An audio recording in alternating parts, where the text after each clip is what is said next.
और आइए शुरुआत करने जा रहा हूं आज की पहली बड़ी खबर के साथ। और पहली बड़ी खबर है जिस पर सबसे ज्यादा हंगामा बरपा हुआ है। अब लड़ाई आर पार हो गई है।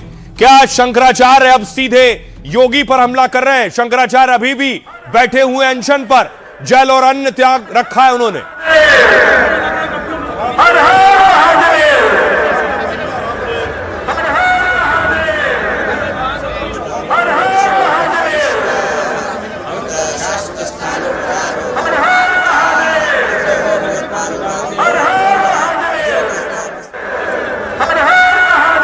और आखिर शंकराचार्य बात बात पर उन्हें गुस्सा आ रहा है।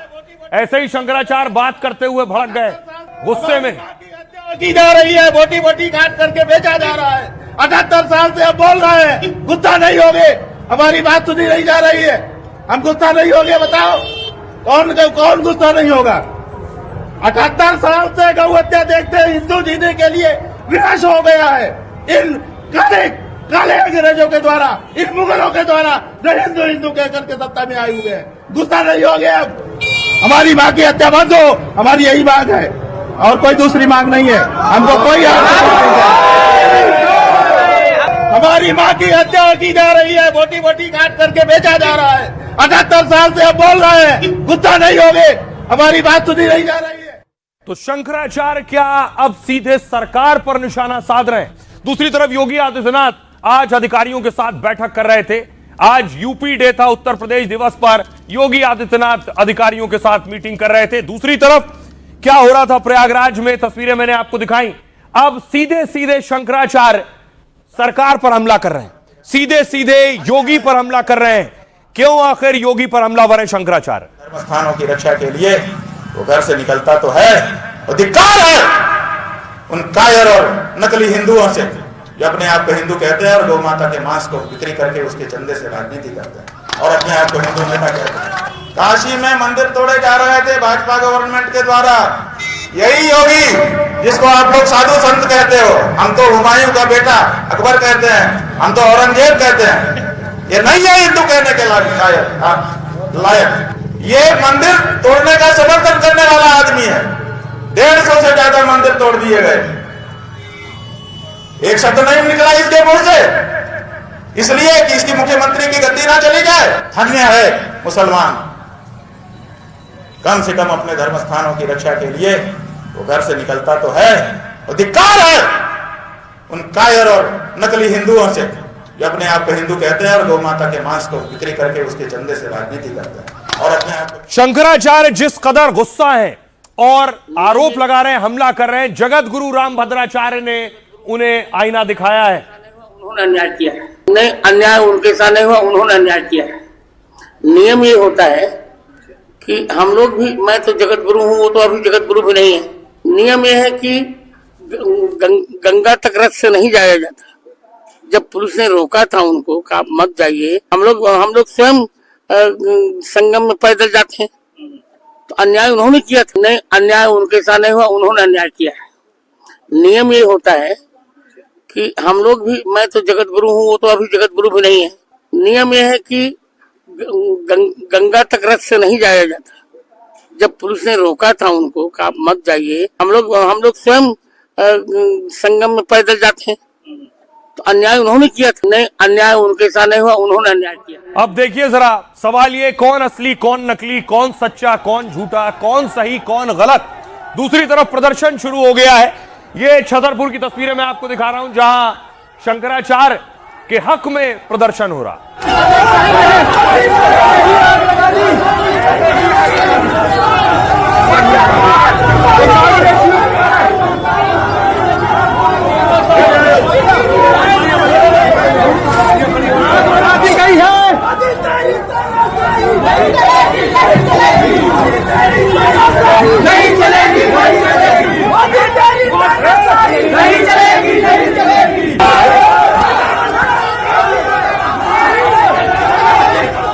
ये तस्वीरें मध्य प्रदेश की देख रहे थे। इधर देखिए उत्तराखंड में हरिद्वार में कांग्रेस कार्यकर्ताओं ने सिर मुंडवा लिए विरोध में। मुर्दाबाद मुर्दाबाद, भाजपा सरकार होश में आओ, होश में आओ, होश में आओ। हिंदुओं पे अत्याचार बंद करो, बंद करो, बंद करो। हिंदुओं पे अत्याचार बंद करो, बंद करो, बंद करो।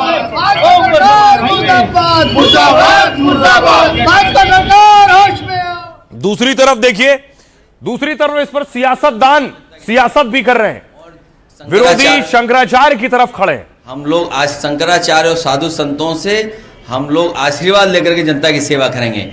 और कई साधु ऐसे हैं सरकार के हिसाब से चलते हैं, ये सरकार के हिसाब से चलते हैं, वो असली नहीं होते हैं। वो जो सरकारों से टकराते हैं वो सच्चे साधु संत होते हैं। बाबा विश्वनाथ से चल के प्रार्थना करेंगे कि सरकार को सद्बुद्धि दे और योगी जी को बुद्धि दें कि तत्काल वो जाकर हमारे शंकराचार्य जी से साक्षात दंडवत लेट कर जाकर उनसे माफी मांगे और उनसे जाके क्षमा याचना करें। शंकराचार्य और साधु संतों से हम लोग आशीर्वाद लेकर के जनता की सेवा करेंगे। और कई साधु ऐसे हैं सरकार के हिसाब से चलते हैं, ये सरकार के हिसाब से चलते हैं, वो असली नहीं होते हैं। वो जो सरकारों से टकराते हैं वो सच्चे साधु संत होते हैं। बाबा विश्वनाथ से चल के प्रार्थना करेंगे कि सरकार को सद्बुद्धि दे और योगी। दूसरी तरफ शंकराचार्य को नसीहत दे रहे हैं साधु संत की सियासत के फेर में मत फंसिए। और समाजवादी पार्टी के राष्ट्रीय अध्यक्ष अभिमुक्तेश्वरानंद जी के जो है बलि को बकरा बना करके जिस तरह से काम कर रहे हैं वह अत्यंत निंदनीय है। मैं पूज्य शंकराचार्य जी से यह निवेदन करूंगा कि आप किसी पार्टी के नहीं है, किसी सरकार के नहीं है, आप सरकार को बदनाम करने का जो साजिश रच रहे हैं वह दुर्भाग्यपूर्ण है।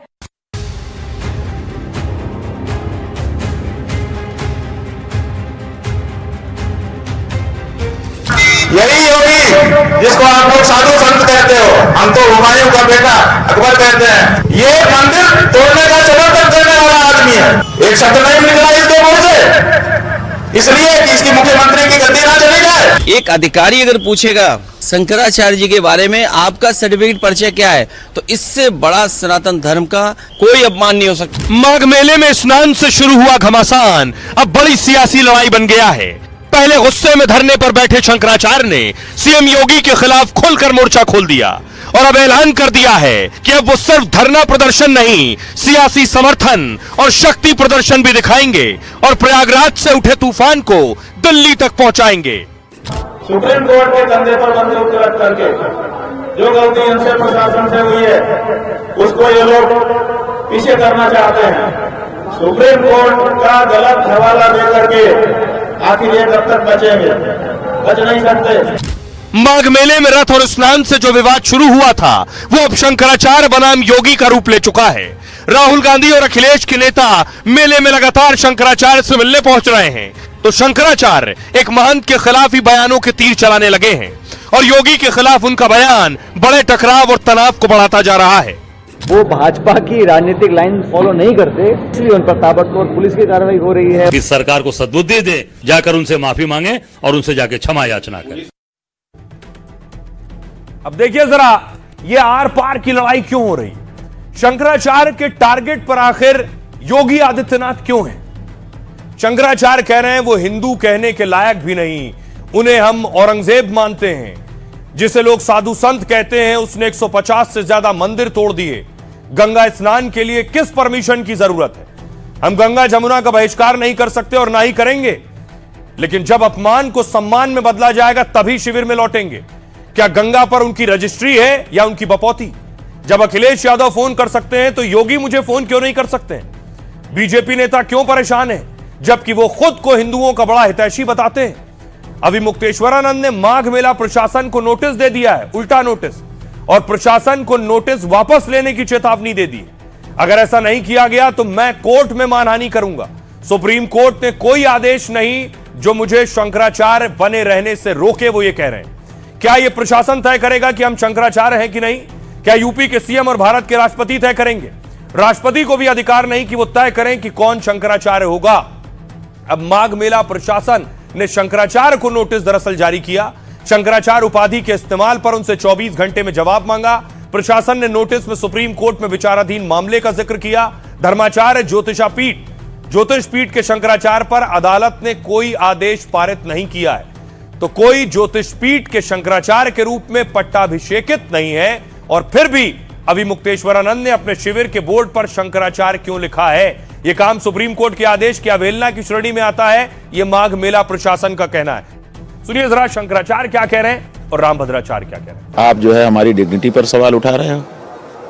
अगर हम डिग्निटी पर सवाल उठा दे तो हमने तो जो अधिकारी आए थे उनसे नहीं पूछा कि तुम अपना परिचय पत्र दिखाओ, कौन हो, और फिर परिचय पत्र दिखाने पर हमने ये प्रश्न नहीं किया कि ये पद तुमको कैसे मिला, सजरा पेश करो। तो हमको जो पद प्राप्त है उस पद के बारे में इस तरह से नोटिस भेज करके पूछना, वो भी रात को 12 बजे कानून गो को भेजना कि अभी इसी समय रिसीव करा के लाओ, और 24 घंटे के लिए समय दे करके, इसका मतलब है कि माहौल बनाना है उनको जनता में। प्रशासन के किसी व्यक्ति ने कोई बात नहीं की है, नोटिस जरूर भेजी है, उसका जवाब उन्होंने 24 घंटे में चाहा था। हमारे कार्यालय ने हमको अभी सवेरे बताया है कि हमने 24 घंटे के अंदर उसका जवाब भेज दिया है। नहीं जानते हैं स्नान करने, स्वयं वो शास्त्र के विरुद्ध कर रहे थे। जब कोई शास्त्र के विरुद्ध करेगा, हम लोग पैदल जाते हैं स्नान करने। जो शास्त्र के विधि के विरुद्ध करेगा, न उसे सुख मिलेगा, न शांति मिलेगी, न गति मिलेगी।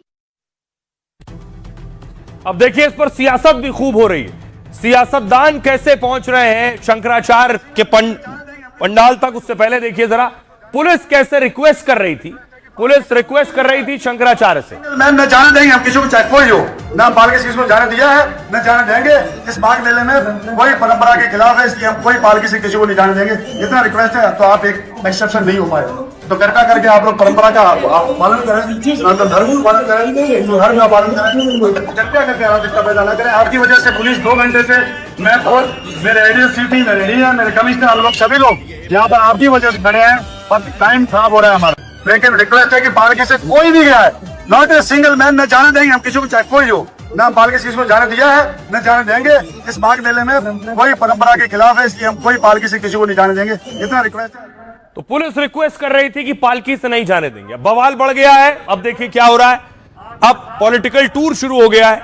कैसे आज कांग्रेस के यूपी के अध्यक्ष अजय राय पहुंचे, जहां शंकराचार्य अनशन पर बैठे हैं।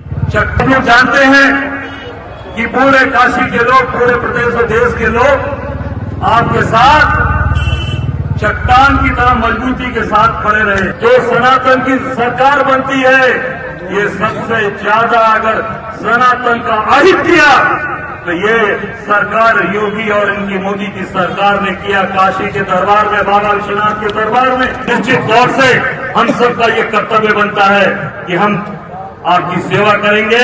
उसके लिए हमें कुछ भी करना पड़ेगा, कोई भी कुर्बानी देनी पड़ेगी। हम पीछे न हटे हैं, न कभी हटेंगे।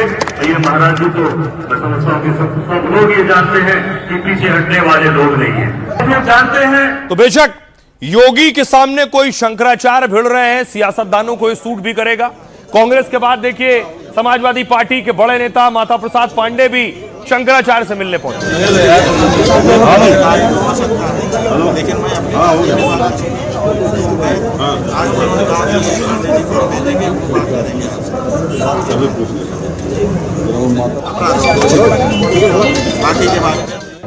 अब देखिए सियासतदान जमकर हमला कर रहे हैं, टारगेट कर रहे हैं, क्या कुछ लिख रहे हैं सब देखिए।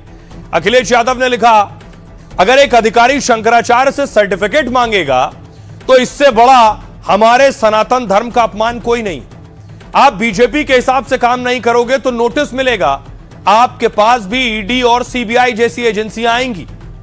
चंद्रशेखर रावण कह रहे हैं, शंकराचार्य जी से भले ही मेरा वैचारिक मतभेद है, पर मैं उनके साथ हुए अत्याचार का विरोध करता हूं। सरकार की तानाशाही से मैंने उनकी आंखों में आंसू देखे। अजय राय कह रहे हैं, बीजेपी सरकार लगातार शंकराचार्य को अपमानित कर रही है। क्या अब योगी मोदी शंकराचार्य की उपाधि तय करेंगे?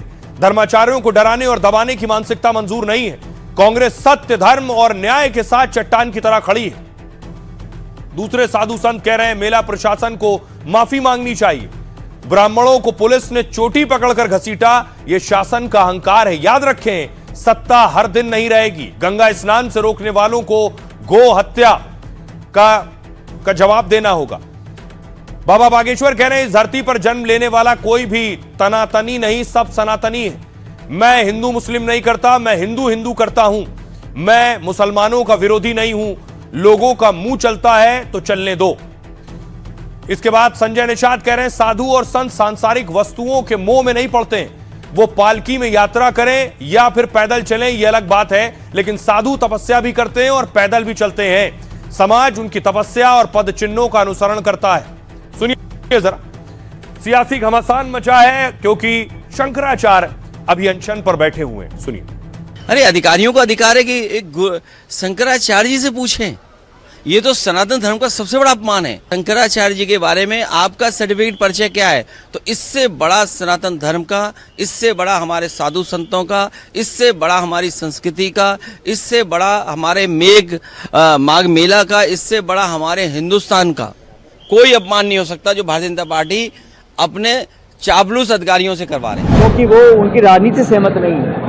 वो भी धार्मिक गुरु हैं, उनके भी बहुत फॉलोअर्स हैं, उनको सब मान सम्मान से देखते हैं, लेकिन क्योंकि वो भाजपा की राजनीतिक लाइन फॉलो नहीं करते, इसलिए उन पर ताबड़तोड़ पुलिस की कार्रवाई हो रही है, उनको धकेला जा रहा है, उनको यहाँ वहाँ भगाया जा रहा है। अपने स्तर से सरकार सब काम कर रही है और मुझे लगता है विवाद जो है समाप्त होना चाहिए। इस पर किसी को कोई बहुत ज्यादा राजनीति नहीं करनी चाहिए, क्योंकि ये राजनीति का विषय नहीं है। इस विवाद में नहीं पड़ना चाहिए था कि सुप्रीम कोर्ट में शंकराचार्य का अस्तित्व क्या है। आखिर प्रधानमंत्री जी जाके सर झुका के उनके चरणों में इन्हीं शंकराचार्य के दर्शन कर रहे हैं ना, तो क्या करने गए थे? साधु संत जो है किसी और का मोह नहीं रखते किसी चीज का, और होना भी नहीं चाहिए। पालकी पर ही चलेंगे, कहाँ चलेंगे, ये सब अलग अलग विषय है लोगों को। लेकिन साधु तो पैदल भी चलते हैं, तपस्या भी करते हैं, उनके ही तपस्या के पद चिन्हों पर समाज चलता है। इसमें कोई विवाद नहीं होना चाहिए। बर्बरता के बारे में मुझे पूरी जानकारी हो गई है, अखबारों के मामले से हो गई, हमारे पार्टी के कार्यकर्ताओं ने बताया है। अब इस पर हम सरकार से जवाब मांगेंगे। जब असेंबली चलेगी तो इसको हम उठाएंगे और सरकार से कहेंगे अप्रिय घटना क्यों हुई, आप क्या कर रहे थे, आपके अधिकारी क्या कर रहे थे। देखिए, योगी सरकार और अभी शंकराचार्य जी के बीच में जो कानूनी पहलू चल रहे हैं, अब उसका जवाब दोनों एक दूसरे को कानूनी पहलू से देंगे। ये दुर्भाग्यपूर्ण है, दुर्भाग्यपूर्ण है। हर एक को अपनी मर्यादा में रहना चाहिए, चाहे वो शंकराचार्य हो या सरकार हो। देखिए, एक बात तो साफ है कि एक लड़ाई शंकराचार्य बनाम सरकार की है, क्योंकि शंकराचार्य लंबे वक्त से सरकार पर निशाना साधते रहे। कहने वाले ये भी कहते हैं कि शंकराचार्य आलोचना करते थे, ये उनको हक और अधिकार है, लेकिन शंकराचार्य असली है नकली, इसके लिए उन्होंने आज एक पोस्टर दिखाया। वो दावा कर रहे हैं कि ये जो बुकलेट है, ये बुकलेट महाकुंभ के वक्त प्रशासन ने छपवाई थी और इस बुकलेट में उनकी तस्वीर है शंकराचार्य के रूप में। यानी जो मेला प्रशासन कुंभ का उन्हें शंकराचार्य मानता था, वो माघ मेला प्रशासन अब उन्हें शंकराचार्य क्यों नहीं मान रहा? सुनिए। 100 करोड़ सनातन धर्मियों के शंकराचार्य को जेल। महाकुंभ स्मारिका जो सरकार की ओर से महाकुंभ के प्रशासन की ओर से छापी जाती है, वो जगत गुरु शंकराचार्य के रूप में फोटो छापती है और ये मेला प्राधिकरण कहता है कि तुम जवाब दो कि तुम्हारे नाम के साथ तुमने जगत गुरु शंकराचार्य शब्द क्यों लगाया है। कितना बड़ा अपमान 100 करोड़ सनातन धर्मियों के शंकराचार्य को झेलना पड़ रहा है। क्या ये हिंदू सरकार है? क्या ये मेला का प्रशासन हिंदू के साथ डील करने की क्षमता रखता है? नहीं रखता है। ये तो अंग्रेज भी होते तो शायद इस तरह से व्यवहार था। महाकुंभ स्मारिका जो सरकार की ओर से। सवाल ये है कि शंकराचार्य रियल है या फेक, असली है नकली? तो मैं पूरी कहानी आपको बताऊं। ये 3 तस्वीरें देखिए, इसी में पूरी कहानी है। आप बीच में देख रहे हैं, ये है स्वामी स्वरूपानंद, यही शंकराचार्य थे। इनके निधन के बाद जो लड़ाई शुरू हुई वो 2 लोगों में। एक तरफ आप देख रहे हैं अविमुक्तेश्वरानंद जी की तस्वीर, वो कहते हैं वो शंकराचार्य हैं, और दूसरी तरफ आप देख रहे हैं वासुदेवानंद सरस्वती, वो दावा करते हैं कि वो शंकराचार्य हैं। अब इस लड़ाई को समझिए जरा, असली शंकराचार्य कौन है? अविमुक्तेश्वरानंद के शंकराचार्य बनने के साथ ही सवाल उठने लगे थे। दरअसल 11 सितंबर 2022 को ज्योतिष पीठ के शंकराचार्य स्वरूपानंद सरस्वती जी का निधन हुआ। अगले ही दिन 12 सितंबर को अविमुक्तेश्वरानंद जी का पट्टाभिषेक हो गया, यानी उन्हें ज्योतिष पीठ के शंकराचार्य की उपाधि दे दी गई। लेकिन ज्योतिष पीठ के ही कई संत और आचार्य विरोध पर उतर आए। उधर जो आप देख रहे हैं स्वामी वासुदेवानंद सरस्वती ने कहा असली शंकराचार्य तो वो है, क्योंकि अविमुक्तेश्वरानंद जी को स्वरूपानंद ने कभी उत्तराधिकारी माना ही नहीं। 9 दिन के अंदर वासुदेवानंद सरस्वती इसे लेकर सुप्रीम कोर्ट चले गए। अक्टूबर 2022 में कोर्ट ने अविमुक्तेश्वरानंद के पट्टाभिषेक पर रोक लगा दी, मतलब अदालत ने उनके शंकराचार्य उपाधि लेने पर रोक लगा दी। इसके बाद से कोर्ट ने उनके शंकराचार्य बनने पर कोई फैसला नहीं किया। इसलिए कई बार सवाल उठते हैं कि क्या वो असली शंकराचार्य हैं। वैसे अभिमुक्तेश्वरानंद जब ज्योतिष पीठ के शंकराचार्य बने थे तभी सन्यासी और निरंजनी अखाड़ों ने भी इसका विरोध किया था और उन्हें शंकराचार्य मानने से इनकार भी किया था।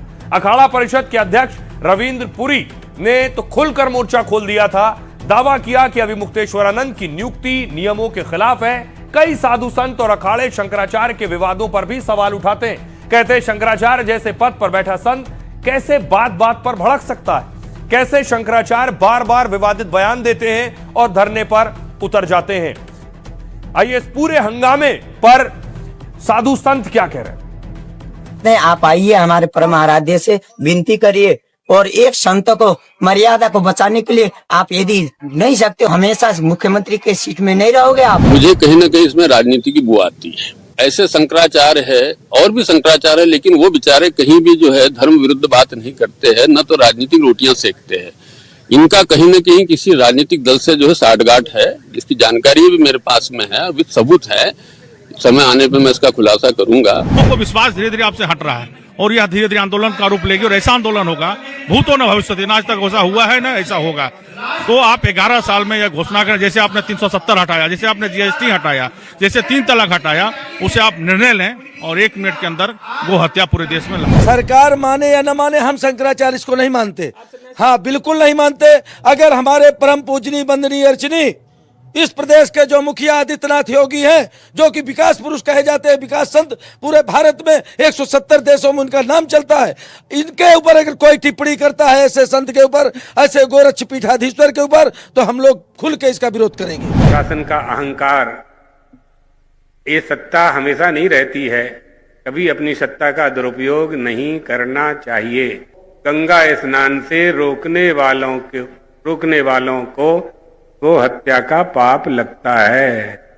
ये शास्त्र वचन है, मेरा वचन नहीं है। झूठे ही खड़ा हो गया है, विवादों के मतलब नहीं था उनको, वो विवाद झूठे ही खड़ा कर दिए। उनको बस मीडिया बनना था, इसमें कोई विवाद नहीं है। सभी सनातनी अच्छा से गंगा स्नान किए, संगम स्नान किए, बहुत दिव्य चल रहा है, कोई किसी को दिक्कत नहीं है। सरकार का अपना एक काम करने का तरीका है, उस तरीके के अंदर, उस दायरे के अंदर रह के काम करना चाहिए हम सभी को, जिससे उस व्यवस्था को बिगड़ने से बचाया जा सके।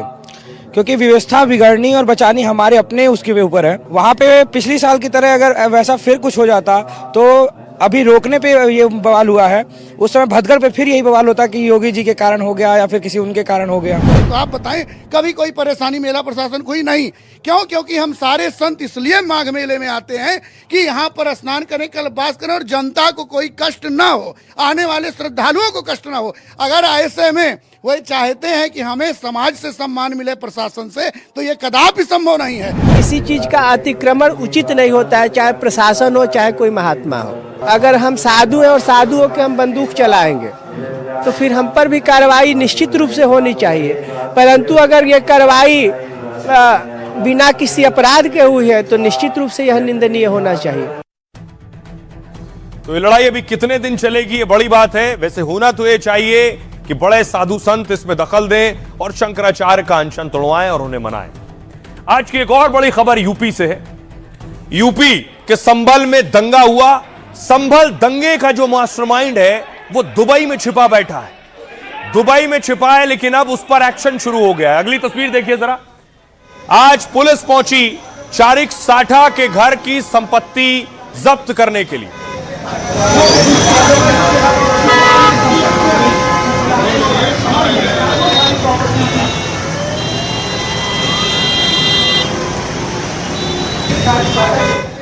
बाकायदा पुलिस ने मुनादी करवाई संभल के उस इलाके में जहां चारिक साठा का घर है।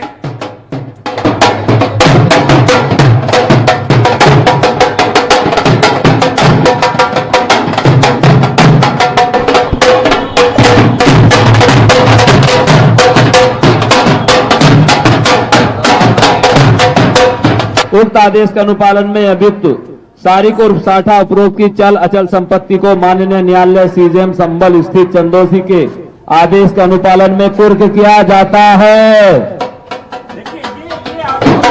और उसके बाद संभल दंगे के मास्टरमाइंड के घर के बाहर कुर्की के पोस्टर चिपकाए गए।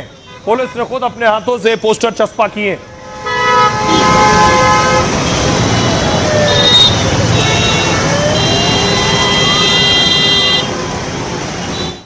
और न सिर्फ पोस्टर लगाया बल्कि पुलिस घर में पहुंची है, घर में ताला लगाया है और ताला लगाकर सील किया गया है।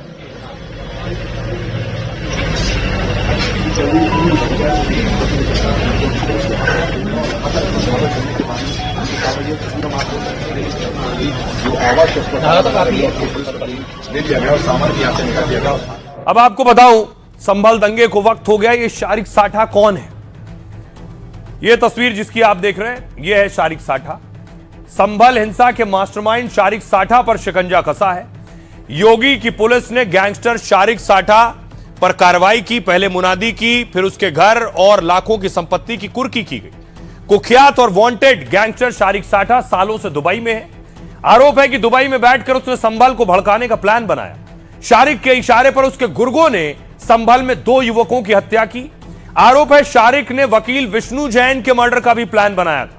मस्जिद की हिफाजत के नाम पर वकील जैन को मारने की साजिश थी। इसके लिए शारिक ने गुर्गों तक पाकिस्तान से बने हुए कारतूस पहुंचवाए थे। विदेश में बैठे शारिक साठा को देश का सबसे बड़ा गाड़ी चोर कहा जाता है। सोचिए, वो अपने गुर्गों के जरिए हर साल 500 से ज्यादा गाड़ियां चोरी करवाता है। चोरी की गाड़ियों को नॉर्थ ईस्ट बॉर्डर ले जाता है, वहां से उसके बदले में हथियार लेता है, फिर अपने गुर्गों के जरिए इन हथियारों को देश भर में सप्लाई करता है। दिल्ली, यूपी, बंगाल समेत कई राज्यों में इस पर 69 केस दर्ज है। शारिक पर हत्या, चोरी, जालसाजी, आर्म्स एक्ट के केस चल रहे हैं, लेकिन संभल हिंसा में नाम आने के बाद से उसकी मुश्किलें बढ़ गई हैं। योगी की पुलिस ने 30 दिन के अंदर शारिक को पेश होने का नोटिस दिया है और जब शारिक साठा नहीं आया तो सारी संपत्ति कुर्क कर दी गई है। सुनिए जरा क्या कुछ कह रहा है शारिक का परिवार और पुलिस। कोई आया है ये तो बोला करने के लिए, सील करने के लिए। किसका मकान है? सर ये हमारा अपना ही मकान है, भाइयों के नाम में, हमारा ही नाम है सर। शारिक साठा कौन है आपका? जेठ है सर हमारे।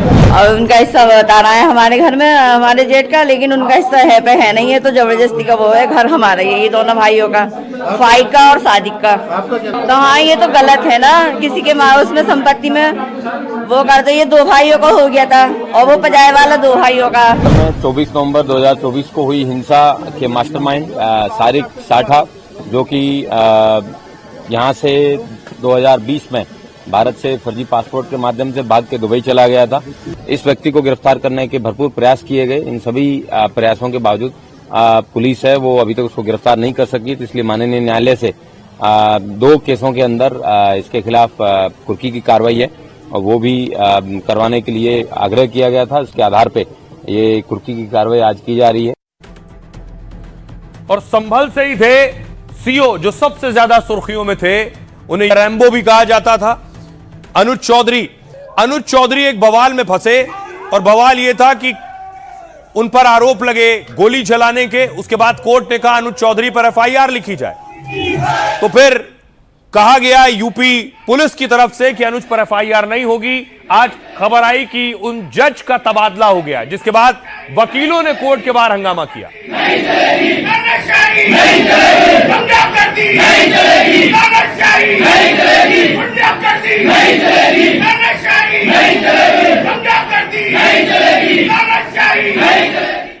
अब सवाल वकील कर रहे हैं कि अनुज चौधरी पर जिस जज ने फैसला दिया उनका तबादला क्यों हो गया, लेकिन सच क्या है मैं आपको बताऊं। संभल हिंसा केस में पिछले दिनों अनुज चौधरी पर एफआईआर का आदेश हुआ और अब 2 हफ्ते के अंदर ही फैसला देने वाले जज का तबादला हो गया। संभल के सीजेएम विभांशु शेखर ने 9 जनवरी को बड़ा फैसला सुनाया था। अनुज समेत 20 पुलिस वालों के खिलाफ एफआईआर के आदेश दिए। अब विभांशु को सीनियर सिविल डिवीजन जज बनाकर सुल्तानपुर भेजा गया है। वैसे 3 जिला जज समेत कुल 14 न्यायिक अधिकारियों के तबादले हुए, यानी सिर्फ अनुज चौधरी पर फैसला देने वाले जज का तबादला नहीं हुआ। और इलाहाबाद हाईकोर्ट ने इन तबादलों की पूरी सूची जारी की है, लेकिन अनुज पर फैसला देने वाले जज के तबादले से सियासत होने लगी।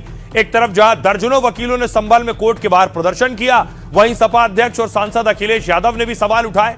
कहा सत्य स्थानांतरित नहीं होता, उसका स्थान अचल है।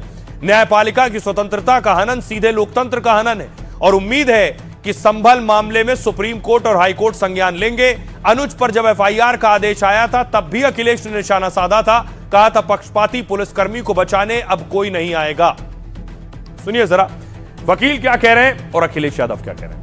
तो क्यों है हमारी हाईकोर्ट के जस्टिस से मांग है कि उनके खिलाफ कंटेम्प्ट किया जाए और सीजीएम के खिलाफ भी एक नोटिस जारी होना चाहिए पब्लिक इंटरेस्ट में, न्याय के हित में, कि इस तरह का नैरेटिव क्यों छापा जा रहा है कि जुडिशरी को प्रशासन के नीचे रखा जा रहा है और प्रशासन के दबाव में जुडिशरी का ट्रांसफर दिखाया जाना ये न्याय की अवमानना है। सुप्रीम कोर्ट और हाई कोर्ट स्वयं संज्ञान लेगा और मैं समझता हूँ देश के जितने भी बुद्धिजीवी लोग हैं और जो जजेस लोग हैं वो स्वयं संज्ञान इस बात को लेंगे। ये हमारे और आपकी चर्चा की बात नहीं है। कानून सम्मत जद में लाते हैं उनके ट्रांसफर किए जा रहे हैं। यही भारतीय जनता पार्टी का शासन और प्रशासन है।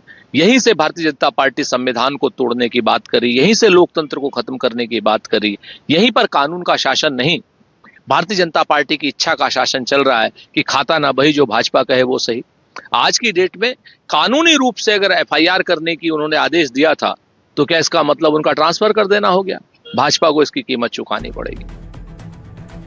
आइए अब खबरों में आगे बढ़ते हैं। एक और बड़ी खबर है, 26 जनवरी को सतर्क रहने की जरूरत है। 26 जनवरी पर प्लान 26 बनाया है आतंकियों ने।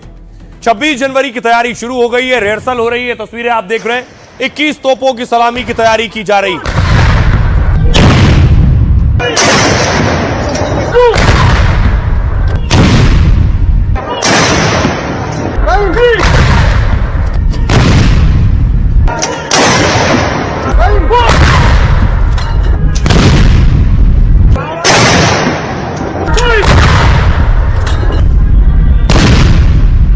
दूसरी तरफ देखिए, बाकी कुमाऊं रेजिमेंट आईटीबीपी के जवान भी आज एक अलग रंग में नजर आए। वो तस्वीर भी सामने आई जब वो गाना गा रहे थे और वो भी फिल्मी गाना।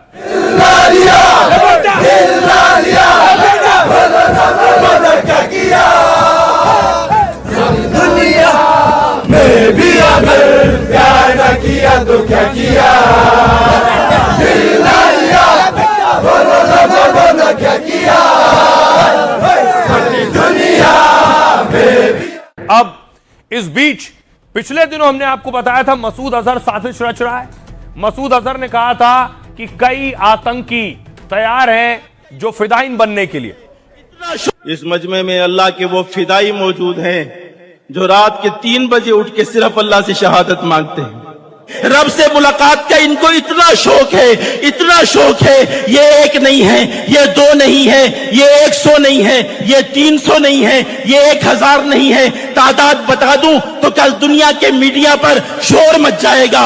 ये चलेंगे इंशाअल्लाह, ये जाएंगे इंशाअल्लाह। ना ये कहते हैं कि कर्जे उतर जाएं, ना ये कहते हैं कि बीवी मिल जाए, ना ये कहते हैं मकान मिल जाए, ना ये कहते हैं दुकान मिल जाए, ना ये कहते हैं बच्चे फरमा बरदार बन जाए, ना ये कहते हैं यूरोप का वीजा मिल जाए, ना ये कहते हैं अमेरिका का वीजा मिल जाए, ना ये अल्लाह से गाड़ी मांगते हैं, ना नए तर्ज का मोटरसाइकिल मांगते हैं, ना अल्लाह ताला से आईफोन मांगते हैं। ये अल्लाह से कहते हैं अल्लाह शहादत दे दे, हमारे अमीर के दिल में डाल दे, मुझे पहले नंबर पे कर दे, मुझे आगे कर दे। तरह तरह की सिफारिशें कराते हैं, मुझे खत लिख लिख के धमकियां देते हैं कि हमें जल्दी भेज दो वरना ये हो जाएगा, वरना वो हो जाएगा। मुझे अल्लाह का वास्ता दे के कहते हैं हमें जल्दी आगे भेज दो, हमें जल्दी आगे भेज दो। मुझे रसूल के वास्ते दे के कहते हैं हमें जल्दी आगे भेज दो। मुझे मदीना शरीफ की दुआएं दे के कहते हैं अल्लाह ताला आपको मदीना दिखाए,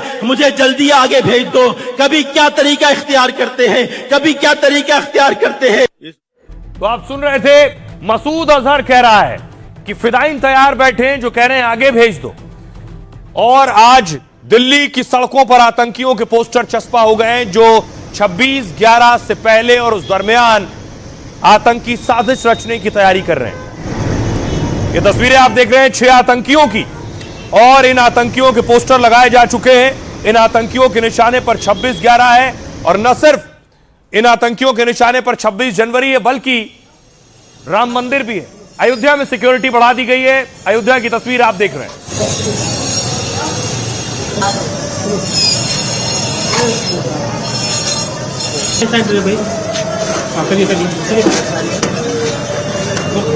भाई अरे चाय चीनी है। दूसरी तरफ बाकी जो धार्मिक स्थान है, ये पुरी की तस्वीर देख रहे हैं। पुरी में भी इस तरह की सूचना थी, जिसके बाद सिक्योरिटी बढ़ाई गई और सुरक्षा जांच शुरू हुई।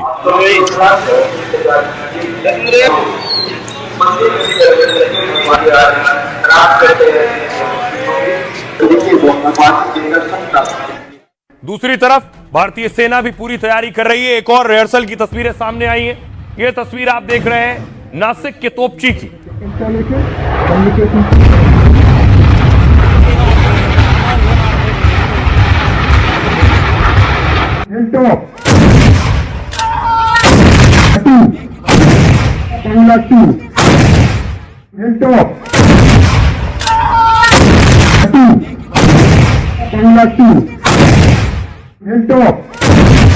ये जो आतंकियों की तस्वीरें मैंने शुरू में आपको दिखाई, ये दिल्ली और प्रमुख शहरों को निशाना बनाने की फिराक में।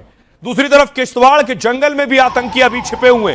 उन आतंकियों की तस्वीर भी सामने आ गई है, जिन्हें पिछले 4 दिन से भारतीय सेना तलाश रही है। हेलीकॉप्टर के जरिए सर्च ऑपरेशन हो रहा है, किश्तवाड़ के जंगल में सर्च ऑपरेशन हो रहा है। उन आतंकियों में सैफुल्ला आप शामिल है। ये उन आतंकियों की एक्सक्लूसिव तस्वीर सिर्फ एनडीटीवी के पास आप देख रहे हैं। ये वो आतंकी है जो किश्तवाड़ के जंगलों में है।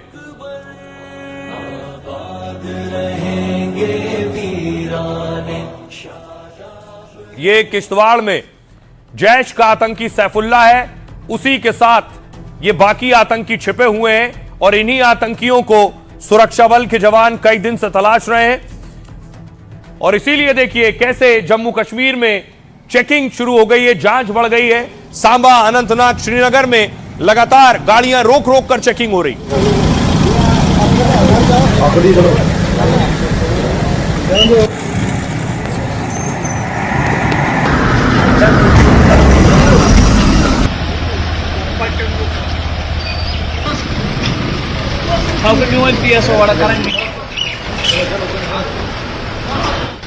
और आज ही जम्मू कश्मीर में आईडी मिला है, जिस आईडी को डिफ्यूज किया गया है।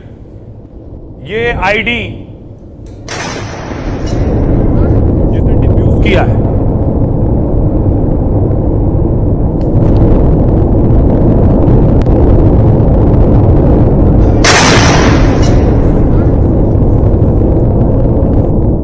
और कुछ शेल्स भी मिले हैं, उन शेल्स को भी डिफ्यूज किया गया है।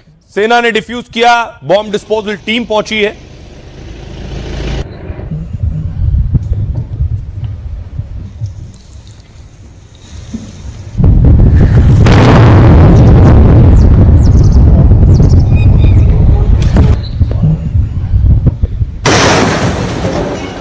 जनवरी वो मौका होता है जब हिंदुस्तान कदम पूरी दुनिया देखती है, और यही वो मौका होता है जब आतंक के सौदागरों की बौखलाहट सबसे ज्यादा होती है। खुफिया एजेंसी के सूत्र बता रहे हैं कि जब भारत पूरी दुनिया को अपनी ताकत का एहसास कराने की तैयारियों में जुटा है, तो आतंक के आकाओं ने टेरर का प्लान 26 तैयार कर लिया है। ये वो प्लान है जिसका ब्लूप्रिंट बनाया है दुनिया की सबसे फालतू और नाकारा पाकिस्तानी खुफिया एजेंसी ने। आईएसआई की नापाक साजिशों को अंजाम देने का एक बार फिर बीड़ा उठाया है मसूद अजहर और उसके टेरर टट्टुओं ने। लेकिन हमारी सुरक्षा एजेंसियां अलर्ट हैं। उधर जैश के आतंकियों को किश्तवाड़ के जंगलों में घेर रखा है, और इधर दिल्ली से लेकर अयोध्या तक आतंकियों के पोस्टर चस्पा हैं। अब देखिए जरा 26 जनवरी को आतंकियों का प्लान क्या है।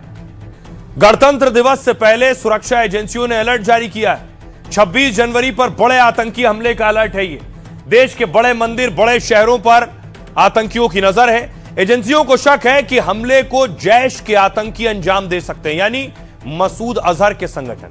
खुफिया एजेंसियों के सूत्र बताते हैं ये टेरर प्लानिंग आईएसआई ने की है।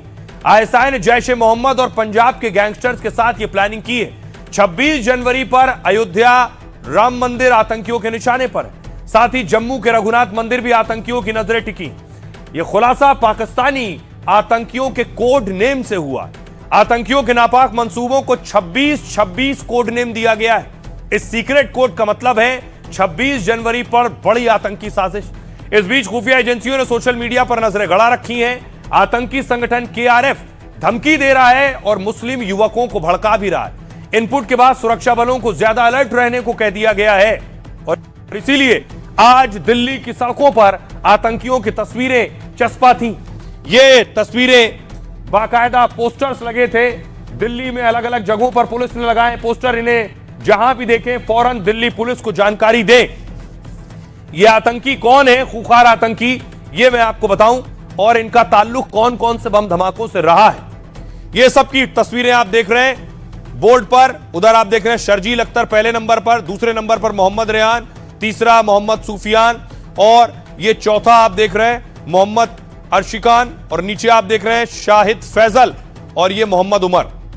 खुफिया सूचना के बाद आतंकियों की तस्वीरें जारी की गई हैं। जगह जगह आतंकियों की तस्वीरों वाले पोस्टर लगा दिए गए हैं। इसमें अलकायदा इंडिया सब कॉन्टिनेंट के 6 आतंकी मौजूद हैं। इसमें पहली बार दिल्ली के आतंकी की तस्वीर लगाई गई है। जिनकी तस्वीर है उनके नाम मोहम्मद उमर, अबू सुफियान, शाहिद फैजल, सैयद मोहम्मद अर्शियान और मोहम्मद रेहान है। शर्जील अख्तर नाम के आतंकी की भी तस्वीर पोस्टर में है, वो शर्जील आप देख रहे हैं। शर्जील अख्तर उत्तर प्रदेश के संभल का रहने वाला है। उसके बाद मोहम्मद रेहान पूर्वोत्तर दिल्ली के चौहान बांगर का बताया जा रहा है। 2016 में अलकायदा के संभल मॉड्यूल का खुलासा हुआ था, तब से दिल्ली का रेहान वाला जो है वो फरार चल रहा है। अबू सुफियान और मोहम्मद अर्शियान झारखंड के चतरा के हैं। ये जो नीचे आप दोनों देख रहे हैं शाहिद फैजल और मोहम्मद उमर भी चतरा के ही रहने वाले हैं। शाहिद फैजल बेंगलुरु के रामेश्वरम कैफे ब्लास्ट का मास्टरमाइंड है। एजेंसियों को शक है कि ये आतंकी दिल्ली को निशाना बना सकते हैं, लिहाजा दिल्ली से लेकर कश्मीर तक अलर्ट जारी किया गया है इनके खिलाफ। अब देखिए इन आतंकियों को 26 जनवरी के वक्त कैसे पहचाना जाएगा। इन्हें पहचानने के लिए खास चश्मा बना लिया गया है। वो चश्मा दिल्ली पुलिस के जवान लगाकर खड़े होंगे और इन आतंकियों को पहचान लेंगे इस चश्मे के जरिए। देखिए जरा, ये चश्मा आप पहली बार देख रहे हैं, आतंकियों को पहचानने वाला चश्मा है। और ये मॉनिटर जो देख रहे हैं, इस मॉनिटर में ये मोबाइल से कनेक्टेड होगा। जो चश्मा लगाए चश्मे से सीधे मोबाइल में देखेंगे, जो भी आतंकी होगा उसके आगे लाल घेरा आ जाएगा। जैसे सब में हरा घेरा है, आतंकी की तस्वीर जैसे ही चश्मे में दिखेगी लाल घेरा आ जाएगा। ये हाईटेक चश्मे पुलिस के जवानों की आंखों पर होंगे, कोई भी आतंकी बचने नहीं पाएगा। अब देखिए जरा, आतंकियों को पकड़ने का एक खास चश्मा है कैसा, ये आप देख रहे हैं। और ये देखिए, चश्मा लगाकर मौजूद होंगे 26 जनवरी पर। दिल्ली पुलिस खास चश्मे का इस्तेमाल करने वाली है। इसका इस्तेमाल 26 जनवरी समारोह के दौरान किया जाएगा। यह खास चश्मा चेहरा पहचानने वाले कैमरे से लैस है, इसमें कैमरे लगे। साथ ही हर चश्मा एक मोबाइल से जुड़ा होगा जो इनके हाथ में होगा। इन मोबाइलों में अपराधियों और आतंकियों का डेटा पहले से फीड है। करीब 26,000 आतंकियों बदमाशों का डेटा इसमें डाल दिया गया। जैसे ही कोई संदिग्ध इस चश्मे के सामने से गुजरेगा, तुरंत मोबाइल में जो लाल रंग का फ्रेम दिखाई देगा, अभी हरा दिख रहा है, जैसे ही कोई आतंकी होगा 65,000 जो डेटा डाला गया है चेहरों का, वो लाल घेरे में आ जाएगा। फिर चश्मे से जुड़े मोबाइल पर अलर्ट आएगा। अगर किसी आतंकी की फोटो 20 साल पुरानी भी डेटाबेस में है, या अपराधी या आतंकी ने अपना हुलिया बदल लिया है, तब भी ये एआई तकनीक से नई फोटो डेवलप करके पहचान लेगा। इसके बाद पुलिसकर्मी उस संदिग्ध को वहीं दबोच लेंगे। इस तरह के चश्मे कर्तव्य पथ और आसपास के इलाकों में दिल्ली पुलिस के कई जवान पहने हुए नजर आएंगे आपको। दिल्ली पुलिस के मुताबिक यह चश्मा स्वदेशी है और निजी कंपनी के साथ मिलकर डेवलप किया गया है इस चश्मे को। हमारे सहयोगी मुकेश सिंह सेंगर ग्राउंड जीरो पर पहुंचे और उनकी रिपोर्ट देखिए जरा इस चश्मे पर। 20 जनवरी के समारोह में इस बार दिल्ली पुलिसकर्मी एक खास तरह का चश्मा लगाए हुए नजर आएंगे। इस चश्मे के जरिए जो अपराधी हैं, जो आतंकी हैं, जिनका डेटाबेस दिल्ली पुलिस के पास में फीड है, उनकी तुरंत पहचान हो जाएगी और ये चश्मा तुरंत इनको अलर्ट करेगा और उसके बाद जो अपराधी हैं वो वहीं पर पकड़े जाएंगे। हम बात करते हैं इन पुलिसकर्मियों से कि आखिर ये चश्मा कैसे काम करता है और क्या इसकी खासियत है। ये बताइए कि ये जो चश्मा है, क्या इसकी खासियत है और कैसे काम करता है? इसमें आप देख रहे होंगे स्क्रीन पर एक ग्रीन बॉक्स आ रहे हैं। अगर हम किसी भी पर्सन की फेस की तरफ देखेंगे तो उसके ऊपर ग्रीन बॉक्स आएगा। अगर वो सस्पेक्ट होगा तो उसके ऊपर रेड बॉक्स आएगा। हमारे इसके अंदर फ़ोन के अंदर एक ऐप इंस्टॉल किया गया है। उस ऐप से ये हमारा जो ग्लास है ये कनेक्टेड है और इसके साथ कनेक्टेड होने के बाद इसके अंदर डेटाबेस ऑलरेडी अपलोडेड है, जिससे हमारे जो हार्डकोर क्रिमिनल्स हैं, टेररिस्ट हैं, उनका डेटाबेस है। अगर किसी भी सूरत में वो हमें डिटेक्ट नहीं हो पाएंगे या उन्होंने दाढ़ी लगा रखी होगी या कुछ भी होगा, तो ऑलरेडी वो इस चश्मे के थ्रू हमारे पास डिटेक्ट हो पाएंगे। अब देखिए जरा, आतंकियों को पकड़ने के लिए दिल्ली में पूरी तैयारी है, लेकिन जम्मू कश्मीर में जो आतंकी हैं वो किस साजिश को रच रहे हैं, उनके लिए इससे पहले मैं आपको तस्वीर दिखाऊं पिछले कुछ दिनों में, और ये बीती रात भी हुआ, पाकिस्तान से ड्रोन भारत में देखे गए। पिछले कई दिनों में इस तरह के ड्रोन आए, कल भी ऐसा ही ड्रोन था। क्या ये ड्रोन इसलिए थे कि आतंकियों की घुसपैठ कराई जा सके? उसके बाद आपको याद है, उसके बाद जो तस्वीर सामने आई, अब आतंकियों की तस्वीर सामने आई। किश्तवाड़ के जंगल में मौजूद हैं आतंकी। इन्हीं आतंकियों को सेना के जवान तलाश कर रहे हैं। इन आतंकी जवान ढूंढ रहे हैं और ये कहां हैं? जहां भी होंगे सेना के जवान इन्हें ढूंढकर ढेर करेंगे। देखिए, ये हैं वो आतंकी जिनके लिए सर्च ऑपरेशन भी हो रहा है। किश्तवाड़ के ऊपरी इलाके में लगातार एनकाउंटर चल रहा है।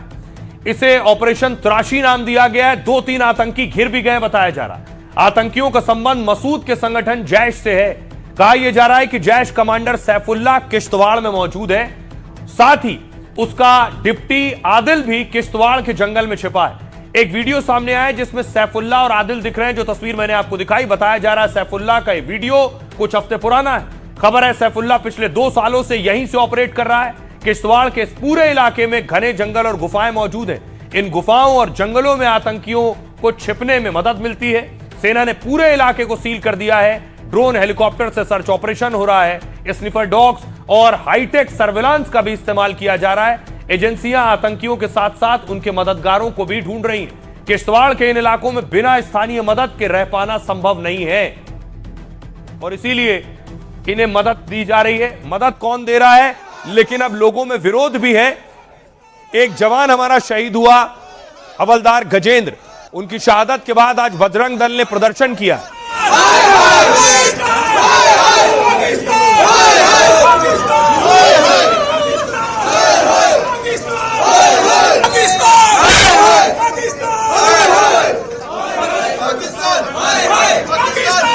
एक बड़ी चीज जो निकलकर सामने आई कि ये आतंकियों के हाइडआउट्स हैं जहां छिपे थे, लेकिन यहां हाइडआउट में आतंकियों का जो राशन मिला है वो चौंकाने वाला है। आतंकी यहां सरकारी राशन खा रहे थे। जो इनके पास से बोरियां मिली हैं, पैकेट मिले हैं, वो राशन है जो सरकार राशन गरीबों को देती है। तो गरीबों वाला राशन आतंकियों तक कैसे पहुंच रहा है, सवाल ये। जो राशन मिला है, बताया गया उसमें फूड कॉर्पोरेशन ऑफ इंडिया का स्टिकर भी लगा। किश्तवाड़ में जैश आतंकियों के बंकर का पता चला। आतंकियों का यह बंकर 12,000 फीट की ऊंचाई पर था। बंकर में 6 महीने का राशन, मैगी, गैस सिलेंडर, दवाएं थीं।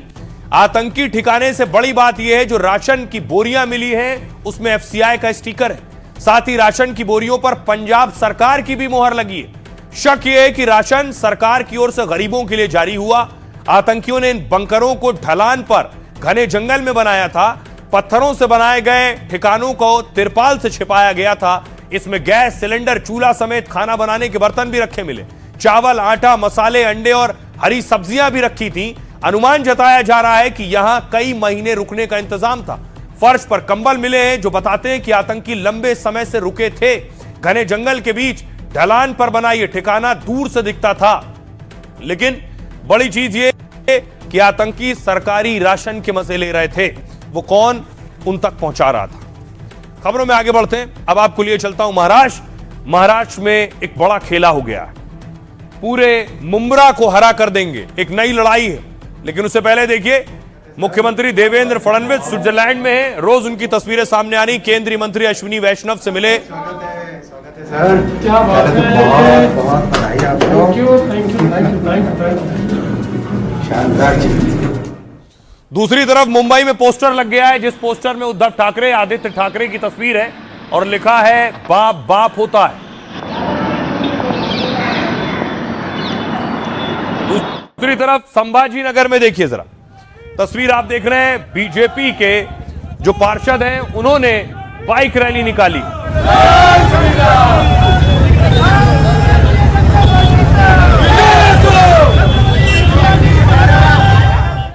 लेकिन इस सब के बीच एक नया बवाल शुरू हो गया है। ओवैसी की पार्षद के बयान ने बवाल बढ़ा दिया है। इनका नाम है, ओवैसी की जो पार्षद है इनका नाम है सहर शेख। सुनिए क्या कह रही हैं। लोगों को आने वाले 5 साल बाद भी जब इलेक्शंस होंगे इंशाल्लाह, आप लोगों को उस इलेक्शन में इससे भी बड़ा मुंह तोड़ जवाब उनको देना है। पूरे के पूरे मुंब्रा को ग्रीन कलर से ऐसे रंगना है कि इन लोगों को यहाँ से बुरी तरह से पछाड़ के भेजना है इंशाल्लाह। हर एक कैंडिडेट इंशाल्लाह 5 साल बाद सिर्फ और सिर्फ MIM का आएगा, क्योंकि अब इलेक्शन में आप मजलिस की ताकत समझ चुके हैं और ये ताकत हमको अल्लाह से आती है। आने वाले 5 साल बाद तो सहर ने क्या कहा है मैं आपको बताऊं, और उसके बाद क्या सियासतदान कह रहे हैं इस बयान पर। ओवैसी की पार्टी की युवा पार्षद का बयान वायरल है। 5 साल बाद मुंब्रा में हर उम्मीदवार MIM का होगा। मुंब्रा को पूरी तरह से हरे रंग में रंगा जाएगा। हरे रंग के साथ हिजाब और मिनी पाकिस्तान पर बयान दिया। MIM ने ठाणे के मुंब्रा में शानदार प्रदर्शन किया है। 22 साल की सहर शेख सबसे युवा पार्षद बनी है। सहर शेख ने पेंट मुंब्रा ग्रीन का नारा दिया है। संजय निरुपम ने MIM पार्षद के बयान पर सवाल उठाए हैं। यह महाराष्ट्र है, यहां की पुलिस से सावधान रहना। कानून व्यवस्था के साथ खिलवाड़ किया गया तो पूरे मुंब्रा पर बुलडोजर चलाने से कोई बाज नहीं आएगा। यही सोच थी जिसने हिंदुस्तान का विभाजन किया है। कांग्रेस ने MIM के साथ बीजेपी को घेरा है। नाना पटोले ने कहा कुछ लोग भगवा की बात करते हैं, कुछ लोग हरे रंग की बात कर रहे हैं, कांग्रेस तिरंगे की बात करती है। इस पर ओवैसी की पार्षद सहर शेख ने विवाद बढ़ा तो सफाई दी है। उनकी पार्टी के झंडे का रंग हरा है, इसलिए उन्होंने हरे रंग की बात कही है। अगर झंडे का रंग भगवा होता तो भगवे में रंगने की बात कहती। सहर शेख ने कहा मेरे बयान का गलत मतलब निकाला गया है। सुनिए जरा सहर का बयान और सियासतदानों का। मुंब्रा में जो एक नई लड़की चुन के आई है, उसने कहा है कि मुंब्रा को हरा कर देंगे। मैं उसको बताना चाहूंगा, सदियों पहले मध्य एशिया से तुर्की आए, खिलजी आए, मुगल आए, उनका पूरा खानदान लग गया, हिंदुस्तान को हरा नहीं कर पाया। ये क्या हरा कर पाएंगे? अब तक इसलिए पले फूले थे क्योंकि वहां एक बैठा हुआ था, और आज उसी से बदला लेने के लिए, उसी के साथ झगड़ा करके, उसकी पूरी सत्ता उखाड़ करके ये जय जयकार कर रहे हैं। कोई भगवे की बात करता है, कोई हरे की बात करता है, हम तिरंगे की बात करते हैं। हमारे देश का जो कलर है, हमारा वो कलर है, वो तिरंगा कलर है। तिरंगे को तोड़ने का काम, उसको जो करना चाहते वो कदापि इस देश में नहीं चलेगा। तिरंगा हमारा सम्मान है, और तिरंगा का कोई भी अपमान करना चाहे उसको देश की जनता कोई एक्सेप्ट नहीं करती। मेरे पार्टी का झंडा हरा कलर है तो मुझे हरा कलर करना है। अगर मेरे पार्टी का झंडा ऑरेंज होता, भगवा होता, तो मैं बोलती कि पूरे मुंब्रा को भगवा कलर में रखना है। बट अनफॉर्चुनेटली मेरे पार्टी का झंडा ऑरेंज नहीं है, तो इसीलिए मैं वो स्टेटमेंट नहीं दे पाई। बट वो जो ग्रीन करने का, रंगने का जो स्टेटमेंट है, उसका प्योरली मतलब यही है। लोग उसके कई सारे मतलब निकाल सकते हैं, उनकी मर्जी है। और इस बीच एक और खेला हो गया जो सुनकर भी आप ताज्जुब करेंगे। हुआ खेला ये कि शिंदे को जाना था बीजेपी के साथ, लेकिन शिंदे राज ठाकरे का उनकी पार्टी के पार्षदों ने हाथ थाम लिया। कैसे, जरा ये कहानी देखिए। हुआ ये कि कल्याण डोंबिवली में मेयर को लेकर घमासान मचा हुआ। एक तरफ शिंदे और बीजेपी गुट अपना मेयर चाहते हैं, तो राज ठाकरे की MNS शिंदे गुट के समर्थन में। एकनाथ शिंदे के बेटे ने रात से गठबंधन की पुष्टि कर दी है। इसके बाद शिंदे की ताकत 58 तक पहुंच गई। अब बहुमत के लिए उन्हें 4 और पार्षदों की जरूरत है। शिंदे गुट यहां कांग्रेस शरद पवार के पार्षदों के संपर्क में है, साथ ही उद्धव के पार्षदों को भी साथ लाने की तैयारी है। सूत्रों के मुताबिक उद्धव के 4 पार्षद शिंदे का समर्थन दे सकते हैं। वैसे यहां बीजेपी शिंदे गुट मिलाकर 103 का आंकड़ा होता है, लेकिन शिंदे यहां अपना मेयर बनाने की कोशिश में जुटे हैं। बीजेपी प्रदेश अध्यक्ष रवींद्र चौहान का एक गढ़ है। ऐसे में शिंदे के इस खेला से बीजेपी नाराज है। बीजेपी ने ठाकरे ब्रदर्स के गठबंधन पर सवाल उठाए। हकीकत यह 122 चाहिए डोंबिवली में, 62 पर बहुमत है, 122 कुल है। अब हुआ क्या कि शिंदे और राज ठाकरे एक साथ आ रहे हैं, 53 और 5। उधर बीजेपी अलग हो गई है, उधर ये 3 अलग हैं। तो एक तरफ इन्होंने अलग अलग चुनाव लड़ा, उद्धव के साथ मुंबई में चुनाव लड़ा राज ठाकरे ने, लेकिन डोंबिवली में ये दोनों साथ। सुनिए जरा इस पर सियासतदान क्या कह रहे हैं। या ठिकाणी MNS कोई AIM-IM नहीं है। ऐसे में यदि वो हमारे साथ आते हैं तो हमें इसमें कोई आपत्ति नहीं होनी चाहिए। वर्तमान में बीजेपी भी सत्ता का हिस्सा है। जीते हुए सभी पार्षदों पर पैनी नजर बनी हुई है। म्हणून निवडणुका लढलो पुन्हा एकदा सांगतो, मैं सिर्फ अपनी पार्टी की बात कर सकता हूँ। मैं उस पर बात नहीं कर सकता कि दूसरी पार्टी क्या करेगी। मेरी पार्टी शिवसेना उद्धव बालासाहेब ठाकरे है और सभी फैसले उद्धव ठाकरे लेंगे। एकमेकाशी बोलू। और आइए खबरों में आगे बढ़ते हैं। अब आपको लिए चलता हूं कि आखिर ट्रंप क्या कर रहे हैं। दुनिया अब रोज यही जानना चाहती है आज कौन सा नया खेल है। तो देखिए, ट्रंप की घेराबंदी शुरू हो गई है। क्या रोज नए नए कारनामों से दुनिया उब रही है। ट्रंप देखिए अब कहां पहुंचे। ट्रंप दावोस पहुंचे, स्विट्जरलैंड। ट्रंप का विमान एक बार खराब हो गया था, गड़बड़ी आई तो वापस लौट गए थे, फिर दूसरे विमान से दावोस पहुंचे।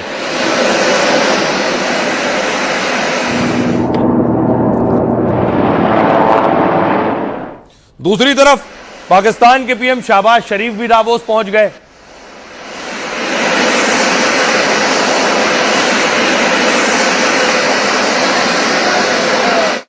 लेकिन शहबाज के लिए दिन अच्छा नहीं था। दुनिया में जहां जा रहे हैं, मुंह की खा रहे हैं, वहां प्रदर्शन हो रहा था शहबाज के खिलाफ।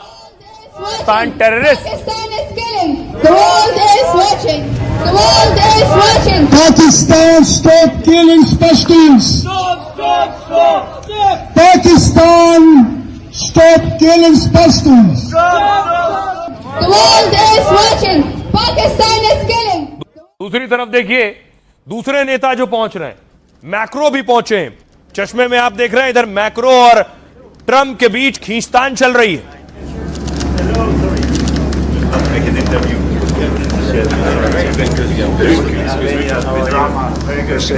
राष्ट्र की सुरक्षा के लिए हमें ग्रीनलैंड चाहिए। मैं ताकत का इस्तेमाल नहीं करना चाहता, लेकिन अगर किसी ने रोका तो फिर युद्ध होगा। अमेरिका खुश तो दुनिया खुश, अमेरिका दुखी तो दुनिया दुखी। अमेरिका तरक्की करेगा तो दुनिया तरक्की करेगी। ट्रंप को लगता है उनकी खुशी ही दुनिया के 700 करोड़ लोगों की खुशी है। जब जहांपना खुश होते हैं तो पूरी दुनिया खुश होती है। सुपर पावर की यही इज्जत उन्हें दुनिया के टारगेट पर ला चुकी है, क्योंकि सबसे शक्तिशाली मुल्क क्या बेलगाम हो रहा है। अमेरिका में ट्रंप की सत्ता का 1 साल पूरा हुआ तो उनके फैसलों के खिलाफ कई देश खड़े हो गए। ट्रंप वर्सेस ऑल होने लगा है, यानी एक तरफ ट्रंप खड़े हैं और दूसरी ओर उनके विरोधी, क्योंकि ट्रंप एक के बाद एक टैरिफ बम फोड़ रहे हैं। हम गुंडागर्दी की नहीं, सम्मान की भाषा समझते हैं। ट्रंप चाहे कितना भी टैरिफ लगा दे, हम झुकेंगे नहीं। कई देश कारोबार के लिए हाथ मिला रहे हैं तो कई सुरक्षा के लिए बम बारूद बरसाने को बेताब हैं। कभी टैरिफ तो कभी युद्ध और कभी धमकी के दम पर हर किसी को दबाने वाले ट्रंप की घेराबंदी हो चुकी है। लेकिन ट्रंप का कहना है वो खुश रहेंगे तो दुनिया खुश रहेगी। अब देखिए, ट्रंप जो बयान दे रहे हैं, जो हरकतें कर रहे हैं, पूरी दुनिया में गुस्सा है। दुनिया के बड़े बड़े नेता क्या कह रहे हैं उनके बारे में। ट्रंप कह रहे हैं ग्रीनलैंड पर कब्जे के ऐलान के बाद ट्रंप की घेराबंदी शुरू हो गई है और कई देशों ने ट्रंप के खिलाफ आक्रामक रुख अपनाया है। डेनमार्क के सांसद ने ट्रंप को गाली तक दे डाली। एंडर्स विस्टन ने कहा है ग्रीनलैंड बिकने वाला नहीं है, इसलिए ट्रंप को उन्हीं की भाषा में कहता हूं, भाड़ में जाओ। ब्रिटेन के सांसद ने ट्रंप को इंटरनेशनल गैंगस्टर तक बता दिया है। एड डेवी ने कहा है ट्रंप इंटरनेशनल गैंगस्टर जैसे सलूक कर रहे हैं। ट्रंप सबसे भ्रष्ट राष्ट्रपति हैं जो दुनिया को झुकाना चाहते हैं। ट्रंप की बार बार धमकियों से भड़का ईरान फौज का बयान आया है, कहा अगर खमनेई पर किसी ने हमला किया, हमले के लिए हाथ उठाया तो उस हाथ को काट देंगे और उसकी दुनिया में आग लगा देंगे। जवाब में ट्रंप ने भी ईरान को खत्म करने की धमकी दी, कहा मेरी हत्या की कोशिश की तो अमेरिका ईरान को नष्ट कर देगा। फ्रांस के राष्ट्रपति मैक्रो ने ट्रंप के खिलाफ मोर्चा खोल दिया है, कहा यूरोप को कमजोर कर कब्जा करना चाहता है अमेरिका। 200% टैरिफ लगाने की ट्रंप की धमकी पर पलटवार किया है, कहा फ्रांस गुंडागर्दी नहीं, सम्मान की भाषा समझता है, किसी तरह का दबाव और धमकी बर्दाश्त नहीं करेंगे। अंतर्राष्ट्रीय कानून को रौंद कर ताकतवर अपना कानून चला रहे हैं। रूस विदेश मंत्री ने कहा, रूसी विदेश मंत्री ने ग्रीनलैंड डेनमार्क का हिस्सा नहीं है, लेकिन इसका मतलब यह नहीं है कि रूस उस पर कब्जा करेगा। हमारा ऐसा कोई इरादा नहीं है, अमेरिका यह बात जानता है। ग्रीनलैंड पर संभावित कब्जे के ट्रंप के दावे पर चीन भड़क गया है, कहा हम कोई कब्जा नहीं करेंगे, बार बार हमारा नाम मत लो। आइए अब बारी है लाइफ का फंडा की। लाइफ का फंडा में क्या है खास, ये आपको बताते हैं। दरअसल अगर कोई आपको गाली दे, भला बुरा कहे, तो आप क्या करेंगे? आप में से बहुत से लोग कहेंगे, करारा जवाब देंगे, उसी की भाषा में सबक सिखाएंगे। लेकिन सचिन तेंदुलकर अगर ऐसा सोचते तो क्या वो कभी मास्टर ब्लास्टर और क्रिकेटर के भगवान बन पाते, क्रिकेट के भगवान हो पाते? सचिन जब धमाकेदार बल्लेबाजी करते थे तो विरोधी टीम के गेंदबाज उन्हें रोकने के लिए बहुत सारी रणनीति अपनाते थे। कहते हैं क्रिकेट में सबसे ज्यादा स्लेजिंग अगर किसी ने झेली है तो तेंदुलकर है। शुएब अख्तर से लेकर मैग्रा और हेनरी ओलांग जैसे गेंदबाज उन्हें फील्ड पर चढ़ाते थे, अपशब्द और भड़काऊ बयानों की बौछार कर देते थे ताकि सचिन अपना आपा खो दें। लेकिन सचिन ने कभी भी गाली या अपशब्दों का जवाब जुबान से नहीं दिया। ऐसा नहीं है कि मैदान पर अपना अपमान या गाली सुनकर सचिन को गुस्सा नहीं आया होगा, लेकिन सचिन ने गुस्से को संभालना सीख लिया। गुस्से पर तुरंत प्रतिक्रिया देने के बजाय उसे अपनी ताकत बनाया। स्लेजिंग यानी अपशब्दों पर वो रिएक्ट नहीं करते थे, वो जवाब देते थे, लेकिन वो जवाब बल्ले से होता था। लगातार पिच पर टिके रहना, खूब रन बनाना और उन गेंदबाजों को ही हताश कर देना जो उन्हें गाली देते थे। दुनिया में सबसे ज्यादा मैच, रन और 100 शतकों का रिकॉर्ड सचिन के नाम है। शानदार खेल के साथ भारत रत्न सचिन तेंदुलकर ने लाइफ का अहम फंडा दिया। जब लोग आप पर अपमान का पत्थर फेंकें तो आप उन्हें मील के पत्थर में बदल दें। यानी लोग गाली या अपशब्द कहें तो जवाब देने के बजाय अपना काम इतना अच्छा करें कि अपमान करने वाला ही झुकने पर मजबूर हो जाए। तो जहां से जो अच्छा हासिल हो उसे अपनाएं, अपनी जिंदगी में उतारें। अपना और अपनों का बहुत बहुत ख्याल रखिए। रुकना एक ब्रेक के लिए।